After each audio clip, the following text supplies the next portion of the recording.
आज नवी मुंबई कृषी उत्पन्न बाजार समितीमध्ये आंबा व्यापारी, त्याचबरोबर आंबा बागायतदार शेतकरी आणि नवी मुंबई कृषी उत्पन्न बाजार समितीचे सचिव शरद कुमार जेरे, त्याचबरोबर बाजार समितीचे काही ज्येष्ठ संचालक यांच्या सहित एक बैठक झाली आणि त्या बैठकीमध्ये आंबा बागायतदारांच्यावर आलेला प्रसंग आणि सातत्यानं तमिळनाडू, मद्रास, त्याचबरोबर कर्नाटक, गुजरात, केरळ या बाहेरच्या राज्यातून आलेला आंबा हापूस या नावानं विकला जातो, ज्याची गुणवत्ता आणि कोकणच्या हापूस आंब्याची गुणवत्ता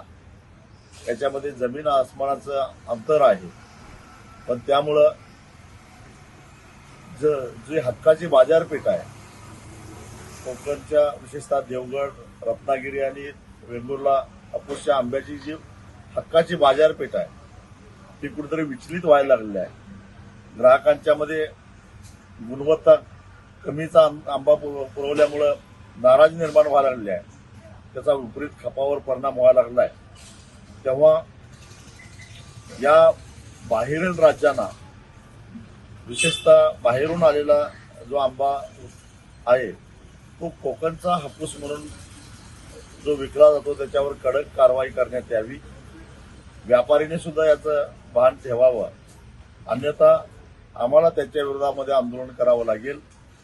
त्याचबरोबर यावर्षी आंबा बागायतदारांना व्यापाऱ्यांनी जे काही ॲडव्हान्स दिलेले आहेत त्याच्यावर 18 ते 22% व्याजाची आकारणी केली जाते. ती व्याज तर आम्ही देणारच नाही, परंतु या असाधारण परिस्थितीमध्ये आंबा बागायतदारांच्यावर जे मोठं संकट आलेलं आहे, अशा परिस्थितीमध्ये मूळ मुद्दलामध्येच काही रक्कम कपात केली पाहिजे. कारण सरकारनं वाऱ्यावर सोडलेला आहे, व्यापारी मोठा झालाय तो शेतकऱ्यांच्या जीवावरच झालेला आहे. तेव्हा संकटात सापडलेल्या शेतकऱ्यांच्यासाठी व्यापाऱ्यांना सुद्धा काही प्रमाणामध्ये त्याग केला पाहिजे. आणि देवगड हापूस, रत्नागिरी हापूस, वेंगुर्ला हापूस असं लेबल जाऊन जे व्यापारी बाहेरच्या राज्यातला आंबा विकतात त्यांच्यावर कडक कारवाई झाली पाहिजे. इथं आंबा बागायतदारांचा आंबा आल्यानंतर लिलाव लवकर होत नाही म्हणून उन्हातानामध्ये गाड्या उभ्या राहतात आणि त्यामुळं आंब्याच्या क्वालिटीवर, गुणवत्तेवर परिणाम होतो. त्यासाठी बाजार समितीनं एक चांगला शेड निर्माण करून द्यावा, सावली करून द्यावी. या संदर्भातली जवळपास 2.5 तास चर्चा झाली आणि बाजार समितीनं सगळ्या सुविधा देण्याचं कबूल केलं.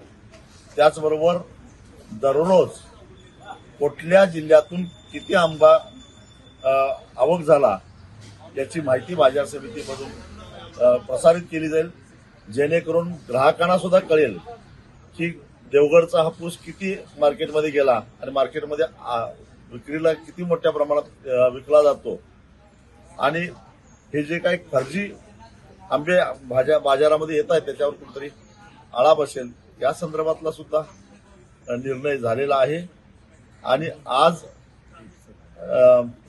आंबा बागायतदारांना अडचणीच्या काळामध्ये जो काय आता निसर्गाच्या तडाख्यातून वाचलेला आंबा आहे तो अधिक भावानं विकला पाहिजे.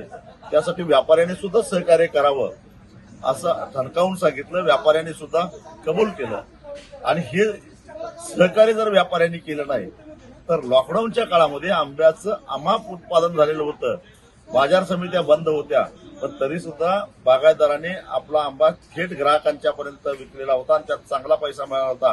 हा अनुभव आमच्याकडे ताजा आहे. आणि अशा व्यापाऱ्यांनी जर का सहकार्य केलं नाही तर आम्हाला आमची बाजारपेठ स्वतंत्रपणानं शोधावं लागेल असंही ठणकावून सांगितलं.